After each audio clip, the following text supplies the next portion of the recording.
জন্মাষ্টমীর দিন দুপুরবেলা আমরা খেয়েছিলাম গরম গরম খিচুড়ি। ওই বাড়িতে যা যা সবজি ছিল, পেঁপে, কুমড়ো, গাজর, আলু, ক্যাপসিকাম সব দিয়ে বানিয়ে নিয়েছিলাম ডালিয়া আর মুগ ডালের একটা খিচুড়ি। আমি ডালিয়া আর মুগ ডাল এক বাটি দিয়েছিলাম আর এর 3 ডবল জল দিলাম। এই যে রেডি আমাদের ডালিয়া খিচুড়ি। আর সন্ধ্যাবেলা গিয়েছিলাম আমাদের বাড়ির সামনের এই মন্দিরটিতে। এই মন্দিরটির নাম হলো ভক্তিধাম। এখানে রাধা মাধব, দেবী শীতলা আর দক্ষিণাকালীর বিগ্রহ আছে। এখন এই যে দেবী দক্ষিণাকালীর সন্ধ্যা আরতি চলছে।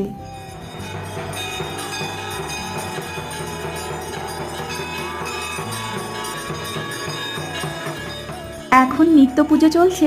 জন্মাষ্টমীর পুজো শুরু হবে আর একটু রাতের দিকে। মন্দিরটি আমাদের বাড়ি থেকে একদম কাছে। সকাল সন্ধ্যে প্রত্যহ নিত্য পুজোর আওয়াজ আমি বাড়িতে বসেই শুনতে পাই।